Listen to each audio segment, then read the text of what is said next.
The battle for the 1995 World Championship starts here.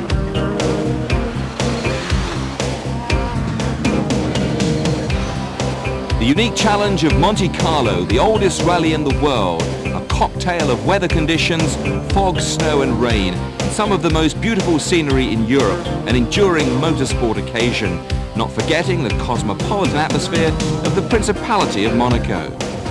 It wouldn't be a new season without the inevitable and controversial rule changes. This time a limit on the choice of tyres and restrictions on servicing, leaving drivers facing the prospect of getting their own hands dirty. Toyota, reigning manufacturers champions, also boasts world champion Didier Auriol. How would he handle the new rules? We don't know what happened with now with power, with the tyre. It's very difficult to choose a tyre before the stage, and yesterday we spoke about what tyre we take, and some stage we don't know because we need to do two stage, and if the weather change we can lose a lot. No one expected to see a works-backed Ford this year, but here it was in the capable hands of last year's Monte winner François Delacour. The dashing Frenchman broke both legs in a road accident last year. It ruined what could have been his finest season. The French love him, but how would the local boy fare on his favourite event? More importantly, could he cope with the new rules? I don't know, it's difficult to say because with the new regulation I think many drivers can win this year because we don't know the choice of tyre and we don't know the condition of the weather, and it's very difficult to give you a prognostic, and I have no idea at the moment. The British challenge would be formidable. RAC winner Colin McRae was hoping to continue where he left off in Chester.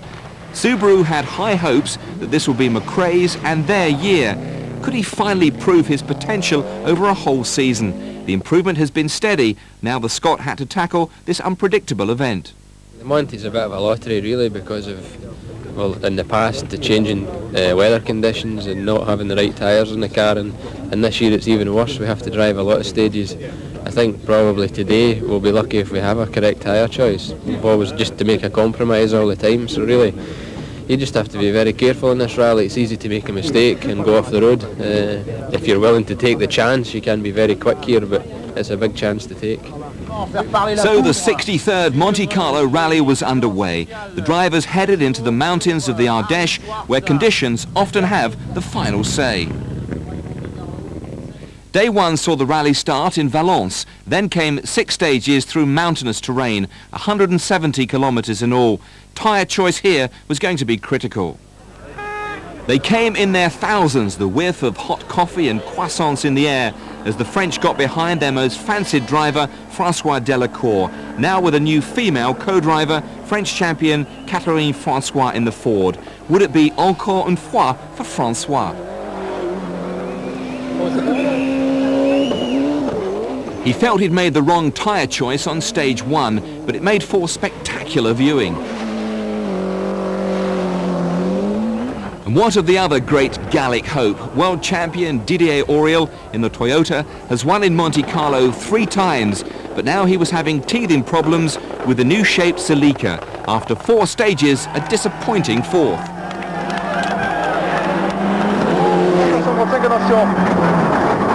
Droite 5 plus, sur gauche à fond. Droite 5 plus, sur gauche à fond. Droite à fond, sur gauche à 72, humide. 72 rochers humides.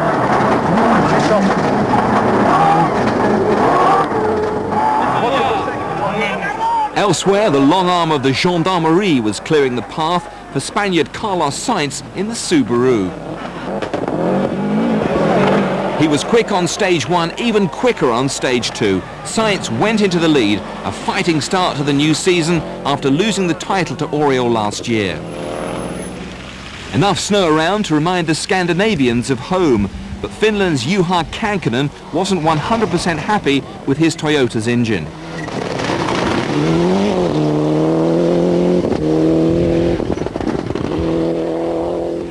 On a day when thermals were de rigueur in the mountains, Kankkunen was warm enough in his cockpit. He told reporters he was having fun. Another Finn who ought to have enjoyed the snow was Tommy Mäkinen in the Mitsubishi. He began well enough in these wintry conditions, but then it was a case of quick, snow.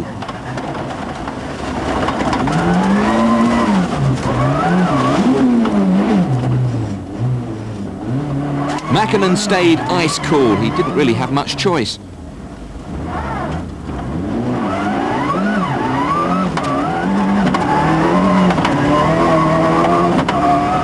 Tommy was lying second after 4 stages, despite the worsening conditions.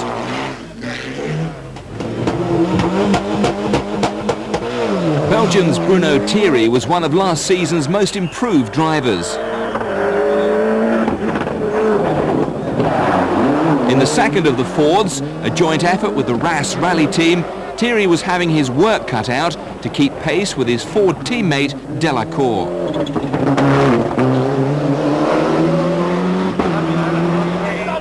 Colin McRae in the Subaru was again making the headlines for the wrong reasons. He hit a snowbank, losing 2.5 minutes on stage 2 after recording the fastest time on stage 1.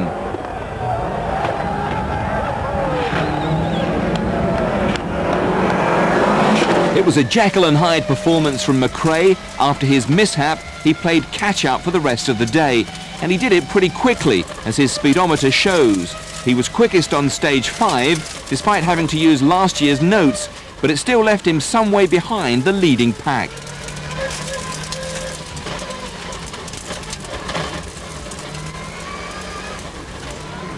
Toyota's new boy Armin Schwartz was struggling in the snow.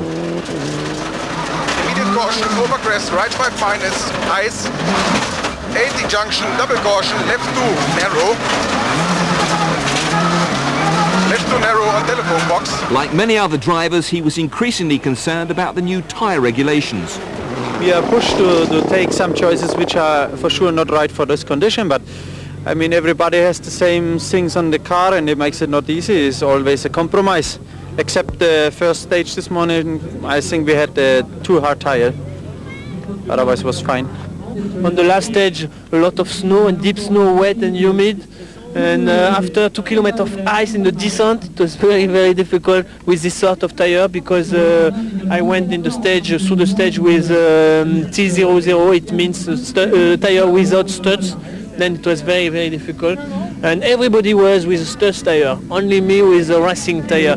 But now in the next stage you have to keep the same tire, then I will get the right tire, the right choice of tire, because the next stage is completely humid, 60 kilometers, and I think I can go much faster than everybody on the next stage. So this is how crucial tyre choice is. In the top half of the picture is the Ford of François Delacour using racing tyres. The bottom half shows the other Ford of teammate Bruno Thierry, who's chosen studded snow tyres, the correct choice for the previous stage. On the straight, as you can see, they're neck and neck. But when they reach this corner, Delacour has an immediate grip advantage. He pulls away and gains 2 seconds on the exit.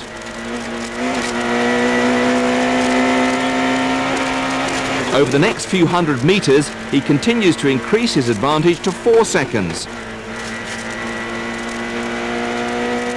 On this rally, it's easy to see why tyre choice has become one of the major talking points. Over a 16-kilometre stage, this example gave Delacour a 40-second advantage.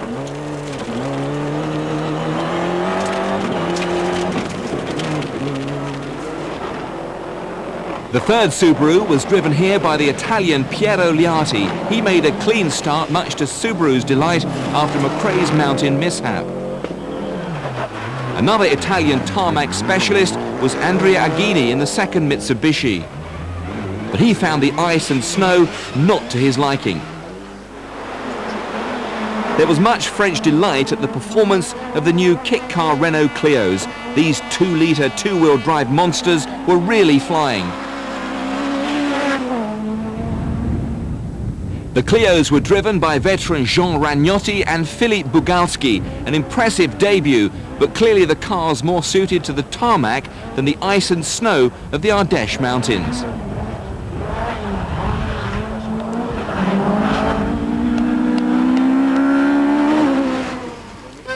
time for a breather in the town of La Louvesque. When the world's oldest and most famous rally passes by, there are commercial spin-offs, even of the edible kind.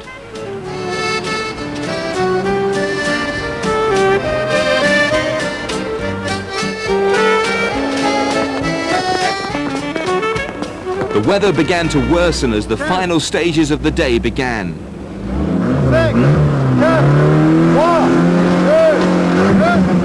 Finland's Juha Kankkunen was in 5th spot. It hadn't really been a convincing start by Toyota.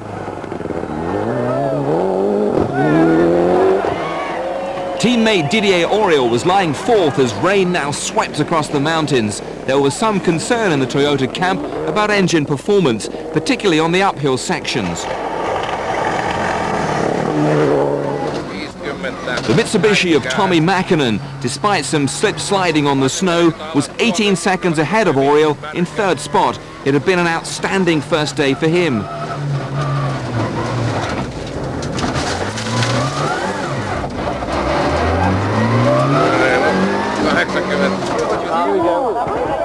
The rain didn't dampen French enthusiasm for François Delacour. He responded in style. He powered his way around the last stage, taking 14 seconds off leader Carlos Sainz.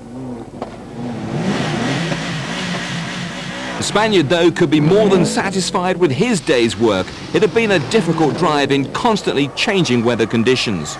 How have things gone for you today? Obviously not so bad. I will say the conditions were quite difficult and we haven't had any problem with the car, we haven't had any problem with the tires, everything was working okay.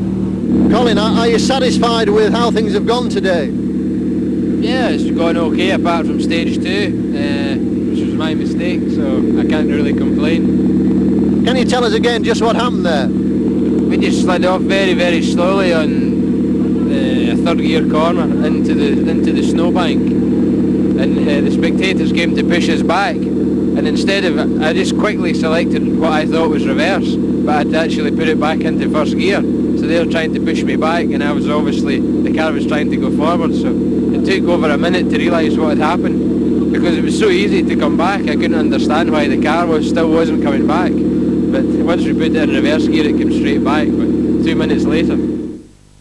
This is how the first day shaped up. Sainz with a 44-second lead over Delacour in the Ford. Then Mäkinen's Mitsubishi, the 2 Toyotas of Auriol and Kankkunen, and Bruno Thierry of Belgium. The second leg of the rally headed south through the mountains for a gruelling 6 stages. An overnight halt at Dean, and then the sting in the tail. 3 stages to Monte Carlo. This is probably the most majestic backdrop to any rally in the world. But, as always, the picture postcard Alpine passes packed a menacing punch.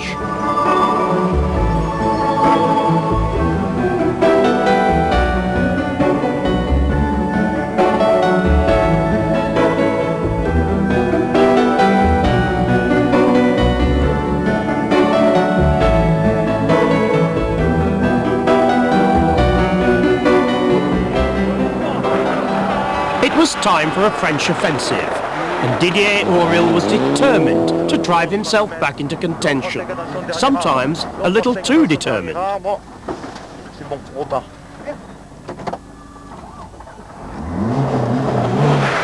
Kankkunen was faring little better, still not making an impression on the leading 3. The power problems were still not resolved. To add to the Toyota gloom, Armin Schwartz was having his own share of misfortune. A bump here almost took off his whole back wheel and damaged his suspension. The new rules meant no help at hand, so it was a long, difficult drive with an unstable car. The reigning world champions weren't having much luck. Well, for the moment we don't seem to have any strong points. We are not featuring very well here at the moment. We have to go back home and have a look on the situation. I mean, I hope the season will be competitive. I hope that we can be more competitive than we are right now here. And I mean, the more teams you have that can really fight for the first place, the more interesting rallying will become, and I think this is what we all want.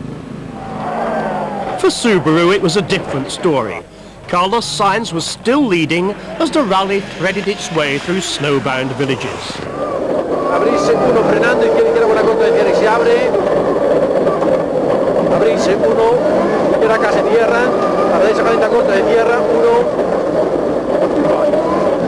Por izquierda, frenando izquierda buena poco posible tercera pasta, cesar mucho, a la derecha calenta de tierra, ras. Colin McRae, after a miserable Monday, was having a tolerable Tuesday. He made steady progress up the field to regain a place in the top 10. Subaru's third driver completed a happy picture for them. Italy's Piero Leati was also handily placed in the top 10. Despite the complexity of the new tyre regulations, Subaru were making the best of things. It was definitely a case of so far, so good. These next two stages you've got different conditions, so obviously you're going to compromise on that. What are you going to put on? Well, it seems that the first stage is almost completely ice, and then the next stage is 32 kilometers of dry asphalt. So and we're not allowed any fresh tyres between the stages, so I think the drivers will have to drive with studded tyres on.